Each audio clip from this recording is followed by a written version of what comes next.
De bhór maithe salachtaiste Fáilte is fitherómh go dtíon tairn na chlár sa traseo Inter Alia, Podchraoladh Dlí na Gaeilge, Lumsa Amergín a chuin Labhraíonn. Agus lumsa líma thógáin. In over an glár be mi de caint le Seán Ó Conaill, léachtóir Dlí agus Gaeilge in satha gláiste na hoscoil Corcaigh. Fáilte go dtíon glár Seán. Go míle maith go chuirde. A bheith fá beagán ín rálinn dúis chuút féin agus de haí leis an Dlí go dtí seo. Is chuirchéh mé rúgach mé á ggurchaí cé gur chás breint an máil le chlia leis rinne mé an áir teisins á ggurchaí glós an fíorsaigh sa bhíon gábh sa héin agus nó bhí sin idir lábh agus bú ní riimiis sin hosnaigh Scotland an Dlí an so le céim Dlí agus Gaeilge, so bhí anna simime go an son agus dar go máta bhaint amach an gcomharsa is hosméile son sa bhíon gábh a héin, críochnaíos gábh a cuaig, mar chuid de son chás seall ag obair ran an astrúcháin agus seall freisin ag obair sa bhreatain bheag le ifig held an son a bhí ar nós ifig an ordainna cé nach ordainna ifig dteaghlach go ifig ar nós son, so bhí anna taí anna simúlagam sa réimse son. Why sin amach chuas araig rinne mástrucht an so UCC ban ar an Dlí Chorúil, mar hála sé Dlí Chorúil agus Dlí an Sport, agus in níos son chuas Harnáisce Cardiff agus rinne mé PhD in Ollscoil Cardiff, chuas a teagas na Gaeilge le Loch Leabhar na Breatnaise leis, agus críochnaíos an PhD an son agus hosníos ag obair an so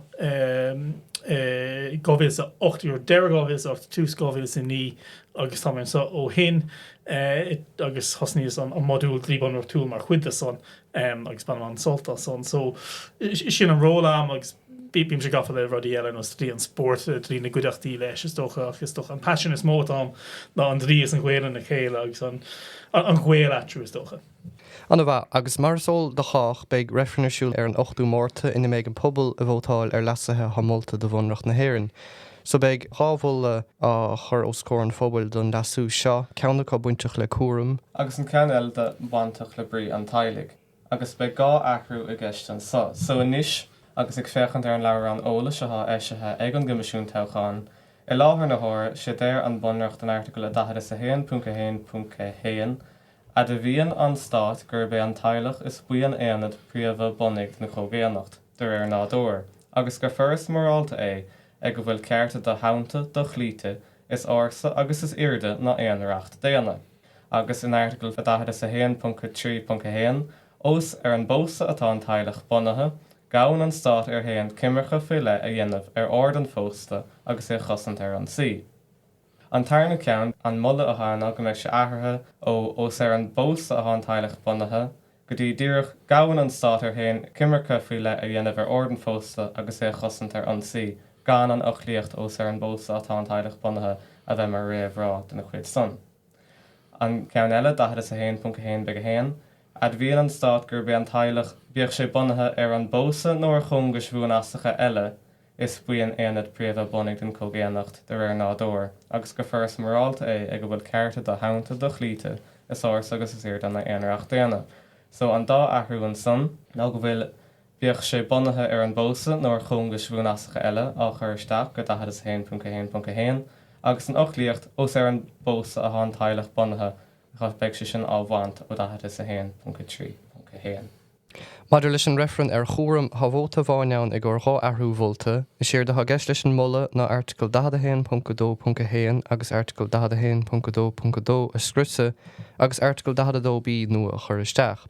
So fé láthair an rud idir 10.2.1 ná go sunrach a bhíonn an stát go dogan an bhean den stát trína saoil sa tteaghlach cúnamh nach bhéad faoi leasan fóbail ach nóthú dá éagmuis.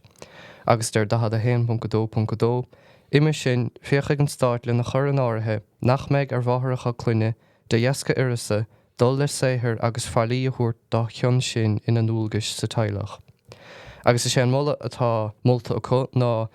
a bhíonn an stát go dtugtar takead an chóghaíonacht ar take é nach bhéad faoi leasan fóbail ach nóthú dá éagmuis. De bhíhinn cúram a bheith á thuairt ag daoine de heileach dá chéile, tuisc na snaimene atá atartha, agus beag an stát ag dréim le takeú leis an gcúram sin a thuairt. So socha Jennifer inniucha an son ar an dá Reifrinn ag siúl agus má snómid ar an gceann ar an dteaghlach. Chluisimid go mór sa discórsa go bhfuil an molasa ag gur aitheanta sa chóirt a Gaeilge nachfuil bunathe ar an bósa. Son bhfuil píosa bug insin dún cad é an stad Dlí nó stádas Dlí a há ag Gaeilge nachfuil bunathe ar an bósa. So faoi láthair an tiisina atá na cuairteanna ó thaobh an teaghlach ná brahan siad ó thaobh an teaghlach bunreachtúil sin an teaghlach bun ar an bósa a bháin, agus ní féidir aon cearta bunreachtúil a rán an teaghlach a bhronna ar aon 6 teaghlach eile seachas an teaghlach pósta. Sin díasc is dócha an téex ar fád a léamh le chéile can tú teacht beidir an gcomhlúd son agus ní tá sé cinálín dechar argant na chuine ach fógann sé sin annach chuid 6 na teaghlach ar lár ar nóí, so má tá smuoineh ar teaghlach ná fósta, ar teaghlach le tiismthóir single, ar 6 na teaghlach eile, gáras smuoineh ar na 6 sochirtí neabharmáilt ag mí an gomininic beidir Seán Máthar a tuairt ara the land of the rudig cosúla son níl siad son taobhstíocht an sandíú son atá going faoi láthair. Tá iireachtaí déanta ag na cuairteanna roinnta son a leis ó thaobh antas a thuairt a cearta mórtha náfuil pósta i slite eile ciallaín casta ach tá sé sin déanta chu agus tá iireachtaí déanta going úsá gnáreachtaíocht sin gnádlithe i ggéirí is toch leis is slite ora ar nós uachtáil ach fós fágann sé an chud barnaí agus an chud spás an de mar hamp gohar airchan á fósta nó 6 na difriúil teaghlach nach bhfuil an pósta lá an énig agus tá iirecht a dhéanamh an so an barna sin a rúna nó a clúdú is slí éigent is féidir dí sport a bheith going an bhfuil sé sin an bhfuil an spruch san bant amach acu nó nachhfuil ach ar leid is iirecht ar antas a thuirta son agus tugann sé seo tar éis annach chuid moltaí dá siar na blianta ach go háir le déanaí os na tinol atá bunathe ag an rialtas na déanaí go bhís a hochtaigh ach go háir rá camar rigan í dhéanamh sa réimse so chun antas bunreachtúil a thuirta de 6 na teaghlach eile. Agus má bhanamid má éiríonn leis an rún sa leis an Reifrinn sa agus má aithrítar da a héan punca héan agus má há tagart windas na chungas bún asacha sa agus ar nóí cudóigh sé sin na sucrtha agus an 6 na teaghlach a há luúta go cad é soch an tionchar a bheith an dómh sin as seo amach. Sin an cheistúirtí an mé an tionchar dlithú dul leis. Tá sé dechar le dtíú isteach ar son an géadal sios níos sa léireacht a going ó thaobh cad é an chungas bunfasach cé míú dlithú le gabhna son is terma nua ó thaobh na bunreachta de so bé anna bhéim ar mion na cuarta ó thaobh cén tuiscinatáchu ar son ach is toch an planig an buinte son ná go mé an stát ná an antas a thuirt de 6 na difriúil teaghlach in omí réimsí in áit las ó síalta ó thaobh cinní mad le cúram leanaí ó thaobh dachas ó thaobh Dlí an Gaeilge féin fiú go mbeadh antas ann go bhfuil na 6 na teaghlach agus na 6 na ghaeil sa ann agus gur ceart smuoineh mar hampla bhí cás an a simú a going sa bhíon go sa fethe dar bhanam góirí a bhain le ban ó Nigeria agus bhí si post le fear ó Loch Corman agus bhí an ara tar éis cinenne a dhéanamh go raibh an ban seo le heola ar nascuigh Nigeria tuis nach raibh an stádas cuí de thuúlaí le fannacht an éireann ach dúirt an cuairúach ar deireas a chosan bhna cantas a bheith is smuoineh ar na cearta teaghlach ag tá an banta tá si post le fear éannach agus tá cearta teaghlach acu dá bhór agus níor dhéana an ara é an bheas ar son agus í déanamh an cinenne ó thaobh an banna heola ar nascuigh Nigeria so bheith a le héad de 6 smuoineh a gceist na chungas bunfasachas ach an aibetá going níl cinteach a going faoi cad atá a gceist agus beidir gur lochtaí so slí ar an brose nóir bhí Reifrinn a going mad le cúplaí déon gnééis agus an cornas pósta lag an rialtas reachtíocht amach riimiis ará seochaí an siomh a bheith ann amachchan so bhain sé cinál an éiginteachta so níor bhéin éiginta nóir bhí daine i dul an bótá hiic siad táid i dul a bhótáil le cearta thuirt a tiismothirí de cúpla gnééis le fósa agus níor bhéin cíntas na ceisne eile mada le uachtáil a bhíh éon chuide san réití an rialtas é sin ar fad rimí ré ach níos sin dénta chun so agus tána chuid éiginteacht agus níortá éiginteacht ó héamh na bunreachta de is toch an nódóir ag an gná duine ná bhfuil dúdóméid a mar níl cinnte cén tarbheith agus ní gáú nach breithniú ar an tochtú lasú nóir bhí éiginnta ann cinnte agus tháina sé ar tar omláin difriúil. Cínte agus tá anna chuid pléitrééis tarlúntas naán fé chungus a bhuaan feasacha agus há roinnt há bhí scríomh Michael McDowell as san Irish Times agus há áras ann so ó héamh léamh a dhéanamh ar cad spríle chungus bhuan feasach tháinig an tar gorman amach níos an ará ó ní bheith trúplaí i gceist ach an bhfuil an túdrás sanna géir an gédal sios le héidir ráta a dhéanamh agus ina deanta san is tócha an bhfuil de léireacht neamhthá siúl seans ó héamh bheon an bliadóide gan is tócha mion ar ábhar an Reifrinn hen, but ó héamh líide an bhfuil de léireacht neamhthá siúla gceistanta. Tá de léireacht anna gcónaí le aon forá bunreachtúil go dtí go bhfuil cinna cuairtead. Agus is cum céin sa is fach líchtatá gceist an son. An aib a raibhanna sin ceantaach orna is terma nua i ggóhéics cearta teilig i ggóhéics an teaghlach an bunreacht féin. So cégur duine an hólacha an agus is tríador in Aire Gorman agus léachtóir Dlí Gaeilge an Aire Gorman is doch a níl an údras aige. Is féidir leis a thuirm a thuirteach agus tá údras faoi leis an sanolas atá aige ach níl cinnteach da. Ní féling a bheith omláin cinnta náfuil trúpla mar chuide sanna ní dom go bhfuil agus ní sin an aim atá ag an rialtas ach ag an am céine tá sena dachar bheith cinnta son mada le termí nua is féling brathnú ar termí atá le fáil a reachtíochtas well seo hin gná nós atá ag na cuairta nóir an bhíon termach cosúla so ach is doch a níl an fasach son a going sa réimse so slí níos sé sáú is sé bhaine éad go dam rudí gur píos a reachtíocht a chu le sanhíú éigen de thuirte ach tuigim cén fan náhfuil ar a géirí san dhéanamh ach gúir mar níl siad a géirí an rud a chuún go síos agus go mbeidh sé róthún agus nach mé annach chu daoine sásta bhóta chábhan ina déobh tuis brand siad nachfuil sé is doch nachfuil cuacht ceart na drí ag an termma nua ach irid so tá sé casta dar nóí tá dúá mór an den aire ach ní féile aonanta a bheith cinnte ag an buinte sa fearir. Agus dá mar rud go raibh dríochtraachtaíocht nó reachtaíocht olbhathe ag an rialtas abramis agus liste dus na saisna cóngas a bheach a gceist. An bhéad fao dúchlan bunreachtúil thógant ina gcuine an sas na cuairt na éireann nó beidir san ECHR go bhfuil an congas bhuiine ascha sagur cuairdó a bheith san áibh nó cad an scéal an héamh. Tá an ceart amlána déadhí mar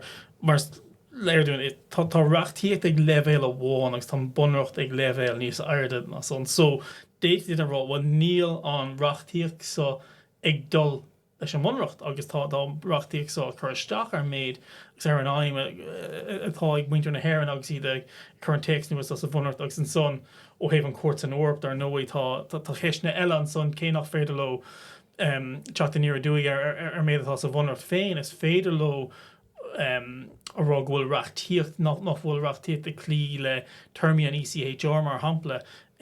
cos a bháin a tharla le déanaí atá anna simúas a réimse so ná heidigan cos a tharla nóir bhí gnáar bhí sé mí hásta tuisc nachrah an rialtas trééis éar a dhéanamh man leis an lasú man leis an seanad. So bhí Reifrinn a going sa seachtaí man leis an seanad ó héamh an onidíocht seanad lethnú amach agus bhótá muinte na hhéireann de son ach an son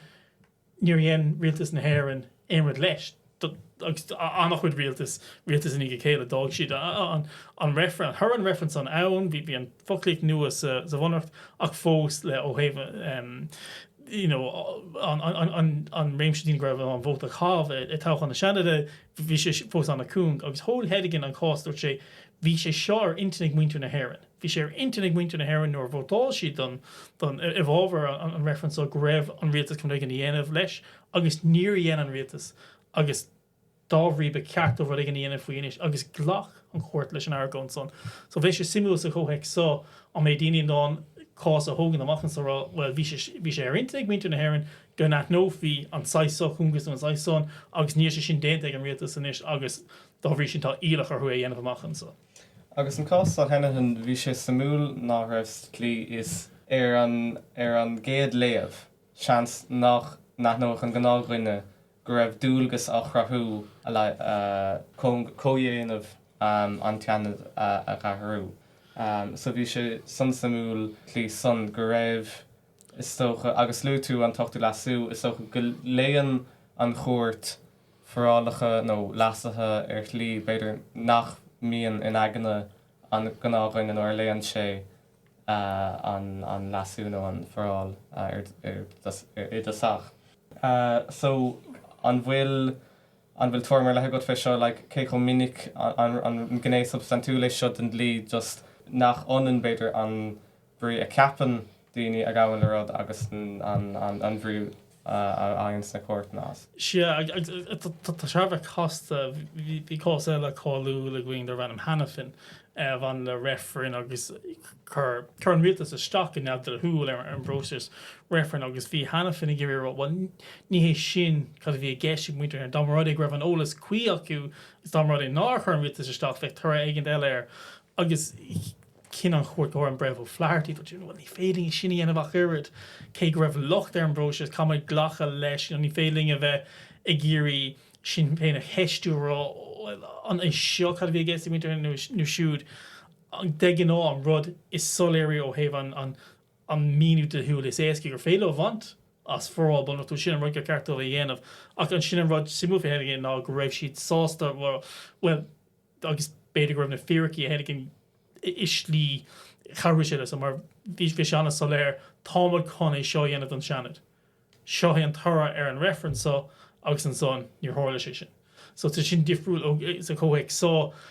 tuisc an é ginteach son tá seanna dachar well ó ceap mise dám rudí go méach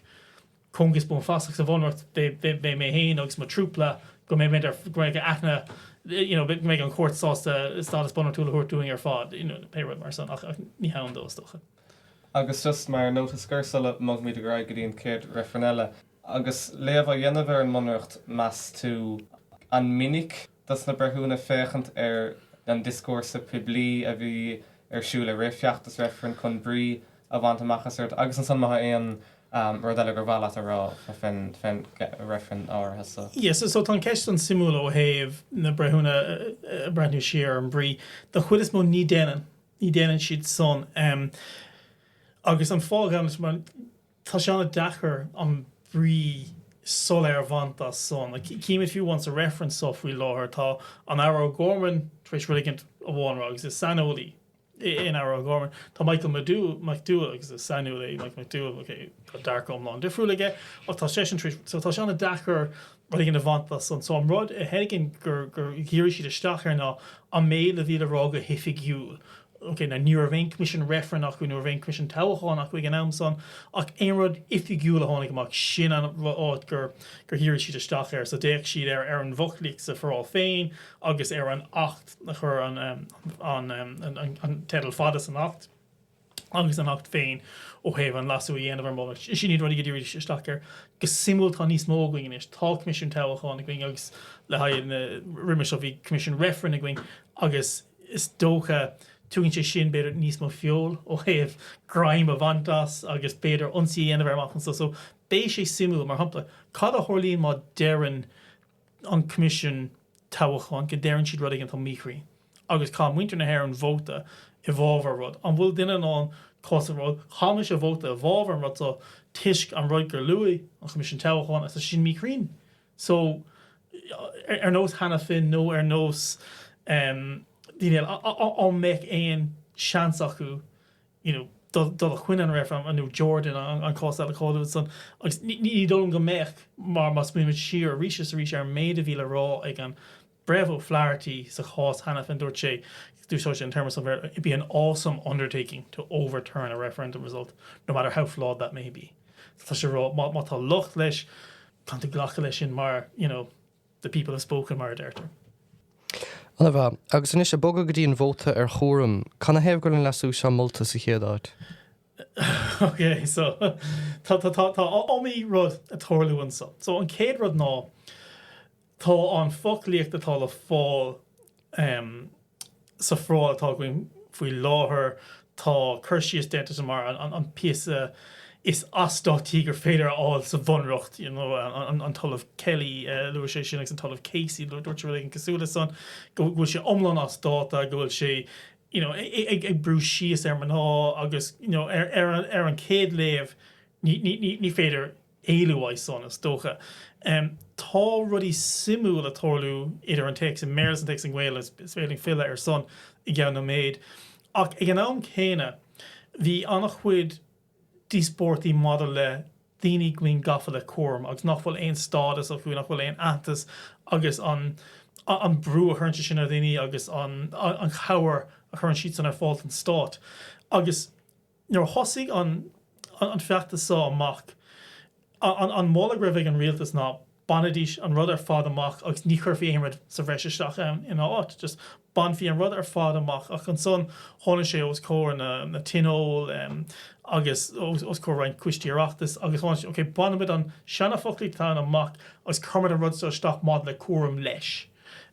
Agus sinna fá goil an foclaí sá going inis ach go simú tá an díspórt ar an ceann sa tréis stáis tí nach raidir itnú leis. Tá annach chu daoine inis leir faoi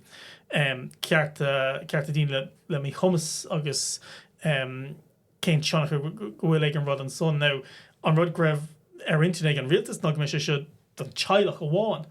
mar sin an chuid bunreachtúil go bhfuil a breithnúir so sin an tedal an fórás an teaghlach ach tuis go si tréis cúram a chuirteach an daoine tá 6 eile cúramach an son agus tá daoine tá gafa le cúram daoine faoime chumas agus daoine tá cúram dó mí hásta leis dá bhór. Agus go practicúil, an bhfuil éon éifocht dílíthúil ag an article se mar hás a bhunreacht rathe? Agus tá annach chuid díspórt model is so a ríis agus tá ríis don ára ó gorman tréis rá go grohíonn sé beidir go grohíonn sé dúgus ar an rialtas. Tá foclaigh san ag drám le cé míú atá agus sonú ag drám le taú le so as bearlas striving to support. An déanaan sé sin éar a chuann sé níos mó a thuúgus tá sé dechar rá go níanaan sé éon rud concrétach le bheith má chunta. Tá simplachas ann agus tá simplachas táhaach is a féidir i sinna phlé agus tá rein ruí simú ráta brethúna modlas ach dá rudig greibh tú i géirí cearta éilemh agus las a bhaantas an fórás so bheith fá i snábhan a dheasa le bheith áíire. Má smuoine ar na cearta eile tágaing. Ein cearta eile bín cálaigh dó losú freisin, sa bhéad gur féidir sa bhéad is go sé practicúil as béarla. Bín an stát a gcónaí i géirí ar slí is dócha na cearta tágaing difráil éigeanta dhéanamh fuúgus a rá, okay, well, cámid an ceart sin a chungu síos in is, mar níl an ceart ag chuile duine ag ngach éon siomh. Agus an aibe gam leis an ceann go háirithe tá dó léireacht dó leis agus tá níos mó simplachas an seachas éon eile is dócha cum bheith má chánta faoi san. Agus luag tú na difriochtaí idir an legan Gaeilge agus an legan béir le bhid fa chuirsíos universe san? Yeah, so níl mór an de difriocht sa text nua. An téimrad ná tá an focail strive i méile agus tá i drám le in Ghaeilge agus tá míú céine agus is dócha ach tá roinnt óanta nóir cíimiid astracán dent ar strive den cíimiid de dhéalaí dhéanamh agus beidir me sé sin beáin níos láidir ach tá cinenne déanta chu dram le úsáid agus tugann sé sin le fis domsa béidir nachhfuil si de géirí go méich an éimar láidir an so is tugus a sin rud a bháin ach níos simúla beidir ná an seanna techt an text go boltaí go man fí amach tá differ súnta so beidir an differ is súnta sí amach ó héh an differ ar an bhhéile an bhéle sa bhunreacht. Sin severely came in the role of women in the home, agus Luther of the home and duties in the home, ach sa whalen came in sa teaghlach. Agus darnu ta anna differ idir duties in the home agus duties in the family, dan rudi go raibh an term céine I Merla. Agus níl annachhuid or brehúnach the dearhair so an éair, vís a leir fí so ag thógáil a déanaí agus víidir céim fan nachhfuil éon laspantas agus tá sé dechar rá céim fan nachhfuil daoine trééis is a just lísin agus differ súntaach í son an differ idir home agus family, teaghlach agus saháile. So tá cinálín crohín an legan in Wales crohín sé íbhá cinál an feminachas cultúrtha, whereas an legan in Merla crohín sé tuairmí sean aisinta ach a mála ná go man fi arénos. Is stocha has sé samúl an difriochttan san mar sa legan béirle tugtar limisteir physicúla fis the home. Agus nóir náfuil sé sin ann sa Gaeilge nóir deirtar an teaghlach agus an son hán ceist fé an legan Gaeilge na a bheníos údar á sí. Is stocha an difriocht san béidir an ridden sé sin níos cosúla le rud a bhíle leis an raibh Susan Denham ag gan dá cásanna. Sin é tá pasáiste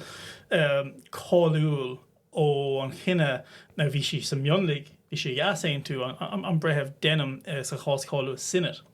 Agus sa chás an déan an brethebh Denham agus tá ghuilann ag an raibh Denham. Déann si nach churann an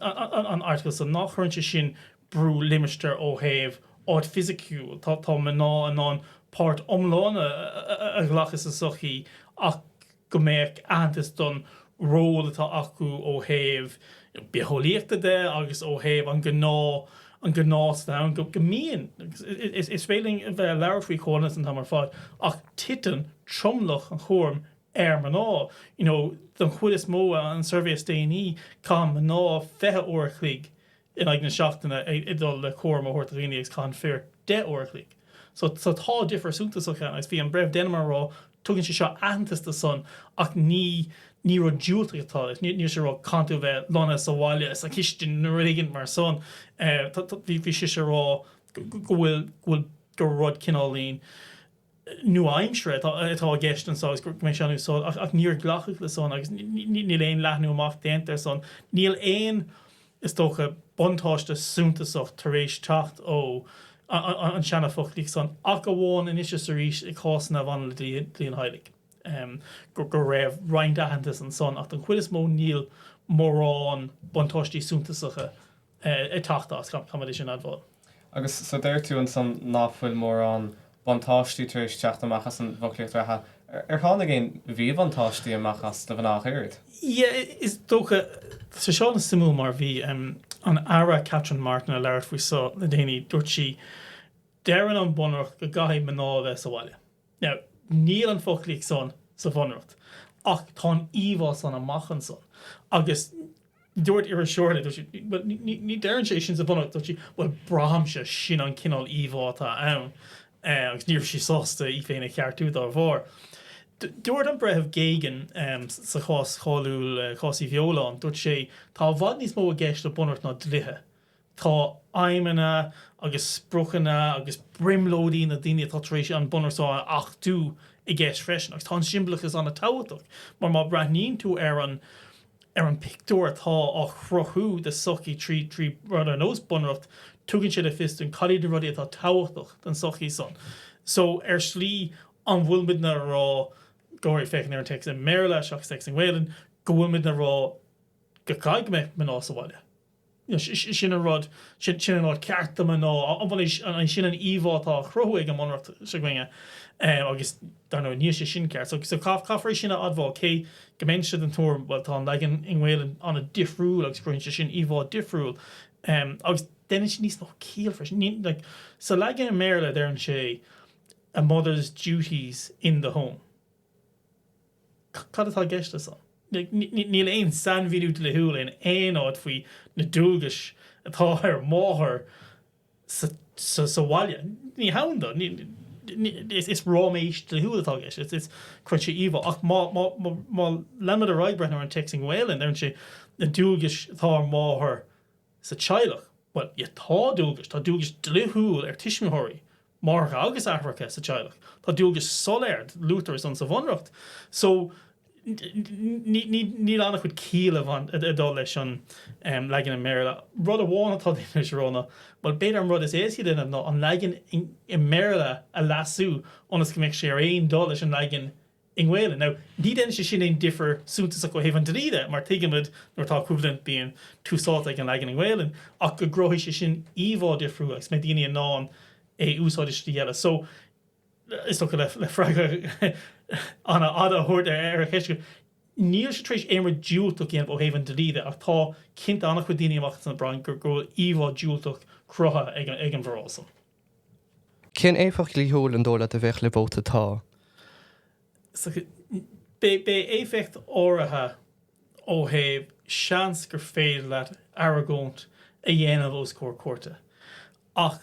an éfecht is móna an siimbalachas a rís agus go bhfuil íomh áchrathú. Tá an aró gorbantrééis rá bhfuil déhí so úsáid le bhrú chur an stát service chur fáil ní dó gar roiig an bhá le aon den tá géirí sanna dhéanamh os cuairna cuairte ach ceir leit an seansa agus ní hán an seansa an faoi láthir is líscoil ruí mar ní hán de éimid faoi cúram faoi láthir sa bhannach. So leit san ann ach las módas an sé dechar in mór implacht dríthúla bheith teachtas. An téimid ná tá annach chu dínta sé rá well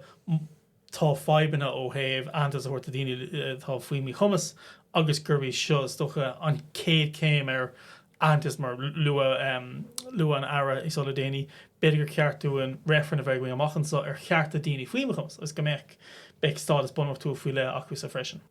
Agus an sundhí caiintan nuach freisin fan an difriochtatá a bheith ann ó hebh an dúlgus a bheith ag an sát péir a dhéanamh. So sa bhéir le has strive to support sa le an multa ag gcuine endeavour to ensure agus le an Gaeilge sin an rud an inis ná féich an stát lena chur an áirithe agus ag dréim mar dúir tú an san. An bhfuil difriocht ann ó hebh níirt ar ládrochta de? Ní dón go bhfuil in áíire agus tá reintíon tún béidir go bhfuil ach níl difrasúntaach gan bheith má cáanta faoi. Níl difrasúntaach ní dólan go méid déine an ná tá an ahrús a cho do chreita sá go bhfuil cearta omláin nua croigh an bhrás. Ní handa ní cím san an éonstí fearir. Agus níos ag dtíorúisteach ar cuasaí Gaeilge go fada is an na Reifrinn se gceist. De bhí botún ar an legan den Labhraíonn ólais a chuir in áirde ar thiomh an chimisisiún toghcháin agus ábhar imní a bhí an annach chu daoine tuisc gur bhéist sa ólas a bhí á Gaeilge ar an bobbal go háirthar mad leis an legan is údarrásí den munreacht. So cad a ceapan tusa fé sin agus féin róla háigen Gaeilge le cuasaí las agus conas mar catar léhís sa froséisisin. Is toch seo mar cin spórna gom sa le fadan lá ach dentar damid ar an Gaeilge sa próise. So cámad a bheith má cáanta faoi san níl líimse sásta faoi san níl alchudíine sásta faoi ach dentar damid agus is trúa omláinní. Is toch an céir a hálaí ná bíon plé ar an bhuchlíocht agus dentar san gehilas go homláin in méile. Agus an son bíon daoine fi an ordainha nó daoine pérán stát pérán rialtas tá gafa leis bíon siad sanna déanana plé leis a rís i méile. Agus an son tagann siad le aontaíonn siad fochlíocht agus tagann siad sin os chóir an rialtas agus dentar an plé son ar fad i méile. Agus go minic bíon presócáid éigent agus déir an tíiseocht ag an ná, déir an tíiseocht ó seán fochlíocht atá going. Agus fáil seo for mór a seán fochlíocht a rís i méile. Agus an son go minic fáil siad ar an bhuchlíocht i méile agus den tá Gaeilge ag teacht. Ok, agus chum a bheith réalaí chun níimiid sa mór an bhéarla ach sa siamh sanúil so tá údarrás ag an Ghaeilge. Níl aon doubt dlithúil faoi sin in éair tá túsáta ag an Ghaeilge tá sé an go solar an artal fé cuaig. Agus cén fág bhfuilmid ag plaicíocht agus ag méiseáil leis an Ghaeilge nuair tá gachrid rárhaing i méarla hena féin. Agus crohíonn se anchuid feibhna das na dlíadóirí atá gaf leis is go háir ran an astrúcháin agus an ar an iontachtá chu an son, mar níl aon dó las. Tá tugtar takes a méarla dó an chur Ghaeilge ar son. Agus tuigeamid ar fad tá roinnt focail go háir is a dlí banmid las as roinnt focail i méarla agus níl Ghaeilge na fáil an focail such Biver ceann is hampla as far as even a dlíadóir an focail such i méarla. Ní hound an focail son sa Ghaeilge. So bíonn tú I géirí teachta níor an dúig ar feidhna cosúla son agus an rud gnéirm se gcóí coffee dlithe in éireann go háirithe leasa a bunreachtúil a drachtú a chodrachtú so sin in Ghaeilge agus Amergín an am chéine agus níos mó ná son aon rud ifigiúla raibhann leis an Reifrinn ba cearcha mé sin a dhéanamh bhain so an méad a chur an comisiún teochanach agus níos mó ná sin a ríis ó thaobh aon dí spórtá dhéanamh. Mona bhfuil daoine a leabhart faoi an texting Ghaeilge fiú bháin i dí sport trí bhean a bhéarla, ba cearcha mé duine aige dána le rá bhfuil seo atá sa texting Ghaeilge le pictúrthid. Mona bhfuil sé sin a dhéanamh tá lá job a dhéanamh agus tá sé sin cinál hín dramatúil ar slí ach níl tú tar éis inúcha ceart le húil a dhéanamh ar rud mona bhfuil an texting Ghaeilge léite agus pléite agat. Agus an aibatá going an air ná as cinálín is funótaí sure an Ghaeilge. Is féile na Gaeilgeoirí play in ar son in is a ríis. Ach beceirt mis I lár an éanaí mar nuair táú ag chahabhóta tá chahabhóta le an béarla aus an Ghaeilge lasú. Ní tú chahabhóta leis an béarla lasú agus ar chuirsí Ghaeilge na sin níos déanaí. Tá an bhóta chahabhú tá bunreachtán sol air. So agus an fág go gomíim se a gcónaí a tuairt amach faoi son ná tá an réite có siimplí son. Agus ní bháin bhfuil an réite có siimplí son nóir dent ar rudí a chodrachtú go dlithúil. Tá fine sé going ó Canada agus ón bhreatain bheag cha mé am sa bhreatain bheag ag go obair ar dlithe go hangach. Nóir tá chodrachtú a tórlú tugann fios ar an legan sa mionteanga, sa Ghaeilge sa chosa, ach tugann fios ar an legan sa phríomhteanga leis. Sa legan in Méarla I Canada bín a dlithe a bhd níos fearr nóir dent ar chodrachtú arthú seachas nóir dent ar astrúcháin níos déanaí arthú. So tá sé anna siimplí, tá sé níos saoire ó thaobh costaiste, tá sé a bhd ar níos fearr rudí na chodrachtú seachas é astrú níos déanaí. So lena mé raiglam agus I tuairt amach faoi so go Joe mar tá réite có siimplí son ann agus tá na daine a gcuing leis na skillna so tá Bertos mo chóir díoch inis tá na skillna son ann tá na dlíadóirí ann so dhéanamh tá daine san orp tá gafa le rudí mar cosúla so ach tá ahrimiona tastáil agus críochnóma ar so san éantas orpaigh tá postar bhanam dlí hangólaí agus tá dlí hangólacha san orp ní daine bín gafa leis an astrúcháin ach daine bín gafa leis an ménú dlithúil difriú atá ann idir text tá bháin teanga. Ní hound an céirt son an éireann agus is scanalaí náfhfuil dlí hangólathe going in air, ba cearcha méid dlí hangóla going I ngach éin rain rialtas agus déana sé anna differ don text in Ghaeilge agus mar derm don text in Méarla. Má bhfuil aon sim agat sa Ghaeilge. Fiú bháin chuir sé fios ar an reachtaíocht in Méarla má bhíon dlí hangóla going. So Domaradig raibh bata dríochta gom na taxústa rud amháin sin rud gnéanaan. Dlí hangólaí a bháin ar a leid I ngach rannstát. Agus mar ocalscar an son, cean tar bhecha gcuin má naíonn le ceanna bhánacha agus má hepan ar an gan eile. So sin thar bheith simú, so má cíimiid sa ceamán le teaghlach. So má aíonn sin ceann son agus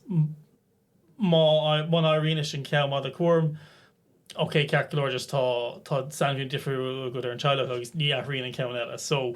tá cheistán an mé sé an mé fáin ná ró man ná sa teaghlach a leathanú má chuig man ná I teaghlach neamhfós mar bratar faoi láthair gur teaghlach post a bháin atá gceist an son. Ach an ceann ar trí eile timpeall anna simú. Mona airianne sin ceann má de teaghlach agus má airianne sin ceann má de cúram anbhfuil sé sin teorna chuig an teaghlach pósta amháin. Chuirdan an cheist seo ar an bretheh Baker na déanaí dúirt bhfuil beidir bhfuil parasite teaghlach difriúla gist ach níl éon bunreachtúil chuig son, so tá seans go méid ceart an nóir ó raibh cúram going ach go mé sé sin teorna chuig teaghlach pósta amháin mar aon is tarna ceannach man aon is an géad so bé sé sin anna simú. Bína goibh Seán Ó Conaill léachtóir Dlí agus Gaeilge in saithe glas na hoscoil chuircaigh míle buchas le sa cheáid agus míle buchas libse as clúséisteachta a thuirtún in nniuh. Ba mí libhraíos go lua d'eipeasóid tríd an trá, dar nó tá sé gceiste go Podchraoladh ólas generalta a chur fáil agus ní chun cóirla Dlí a láthair, má tá cóirla Dlí uait, ba chuirda dul le dangháile de líadúir féin. Go dtí géad chláirle, slán agus benacht.